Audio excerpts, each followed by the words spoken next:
안녕하십니까. 더 리더 해설자 주캐스터입니다. 금일 제가 굉장히 긴 에세이처럼 여러분들께 시청보다는 듣는 느낌으로 여러분들께서 조금 시간이 나실 때 이동하시거나 이럴 때 이어폰 꼽고 제가 해드리는 말씀, 이번 영상은 듣기만 하셔도 괜찮을 것 같습니다.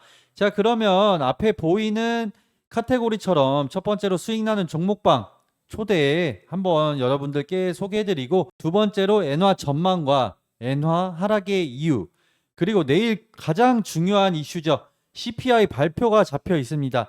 이것에 대해 제가 예고적으로 한번 말씀 가볍게 언급해드리고 그렇게 영상 마무리하도록 하겠습니다. 자, 앞에 보이는 대로 이제 제가 띄워놓은 번호로 문자 주시는 분들께 수익 나는 종목방 운영하고 있는 방 영상 시청하신 분들도 수익 가져가시라고 제가 초대해드리겠습니다. 당일 빠른 참여 시에 진입 가능하고요. 지금 문자만 주시면 이제 내일 CPI 발표 후에 그 후에 이제 방향성 잡히는 대로 가는 종목들이 다 준비되어 있습니다.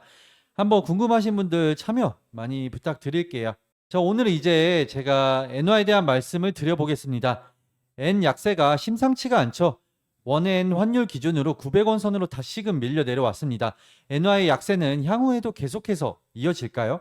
일본 당국에서는 일방적인 엔화 약세에 대한 경계감을 강하게 표하고 있는데요. 고환율이라는 것, 엔화 약세라는 것이 일본 경제에 마냥 좋은 일만은 아닙니다. 대표적인 것이 수입 물가를 끌어올려서 인플레이션을 자극한다는 거겠죠. 특히 최근처럼 국제 유가가 빠른 상승세를 보일 때 엔화가 보조를 맞춰서 약세를 보이게 되면 에너지 사이드에서의 부담이 상당히 심해질 수 있습니다. 디플레이션을 오랜 기간 겪은 나머지 인플레에 대한 면역력이 상대적으로 약한 일본에게 있어 인플레이션의 장기화는 상당한 고통이 될 수가 있죠. 기시다 내각에 대한 지지율이 높지 않은 이유, 물론 여러 가지 정치 이슈들도 있겠지만 인플레이션으로 인한 민생에서의 어려움, 이게 어느 정도는 작용하리라 저는 생각합니다. 인플레이션에도 불구하고 엔 약세를 계속해서 이어간다. 이게 인플레도 오랜 기간 이어지면 고질병이 되거든요. 고질병이 되면 치료도 쉽지 않지만 이게 언제든 재발을 하게 됩니다. 그리고 재발할 때 특징이 예전보다 더 증세가 악화되어서 재발하곤 하죠.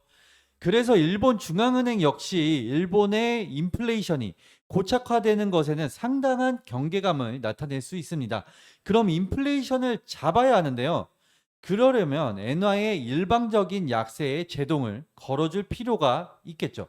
자, 그렇다면 엔 약세의 원인이 무엇인가? 결국 미국과의 금리 차가 확대되는 데에 있습니다. 10년 국채 금리의 차이가 상당한 영향을 주고 있음을 알기에 일본 당국에서도 지난 6월에서 7월 10년 국채 금리 상한을 0.5%에서 1%의 밴드 체제로 변경을 했죠.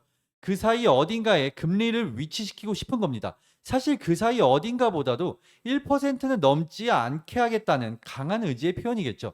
어쨌든 금리를 끌어올려주면서 이제 미국과의 금리 차를 좁히려고 하는데, 이게 참 미국 10년 금리가 더 빠르게 올라오는 거죠. 참고로 지난 3월 미국 10년 금리가 3.3%를 밑돌 당시 일본 10년 금리는 0.25%였습니다. 둘의 갭이 거의 3%를 조금 넘는 수준이었죠.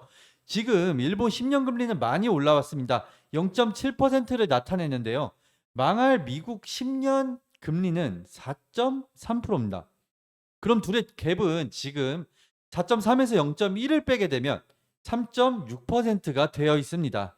일본이 올리는데 미국도 그만큼 딸려 올라가면 그 효과가 크지 않을 수 있죠. 큰맘 먹고 금리 상단을 열었는데 상대편 금리가 올라가면서 그 효과를 중탕시켜 버리는 겁니다. 그래서 10년 금리의 상단은 열어 젖힌 후에 금리가 팍 튀어오르자 이걸 막으려고 10년 국채를 사들이면서 워워워 속도 조절에 들어가는 건다고 저는 생각을 해요. 0.5%에서 열자마자 0.6%를 넘길래 여기서 이제 0.5%로 누르고, 그리고 0.5%를 넘기에 0.6%로 누르고, 이 과정을 계속 반복하는 겁니다. 1%의 고지까지는 쉽사리 넘어오지 못하게 사력을 다하고 있는 거죠.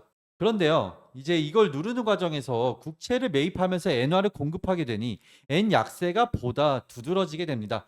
그럼 일본의 10년 국채 금리가 오르고 있음에도 불구하고 엔이 약세를 보이는 아이러니가 펼쳐지죠. 10년 금리가 오를 만큼 오르지 못하고 누르는 과정에서 나타나는 엔 약세라고 이해하시면 편하겠죠.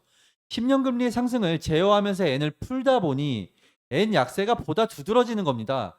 엔 약세를 제어하기 위해 금리 상단을 열었는데 금리 상단이 크게 튀는 것을 막기 위해 엔 약세를 용인해야 하는 뭐 이런 상황이 다 있죠.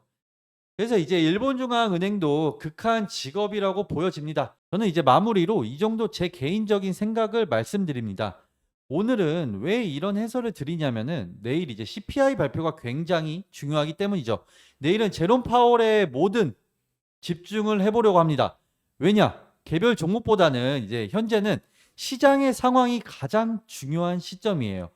일단은 저는 금리 인상의 느낌이 스멀스멀 납니다. 내용 숙지 한번 꼭 하시고 조금 더 자세한 내용은 제 전용 텔레그램 방에서 진행해 드릴 테니 입장 원하시는 분들도 또한 문자 주시면 제가 입장 시켜 드리겠습니다. 조금 더 객관적인 자료들 다 올라와 있으니까 눈으로 쉽게 보고 판단하시길 바라겠고요.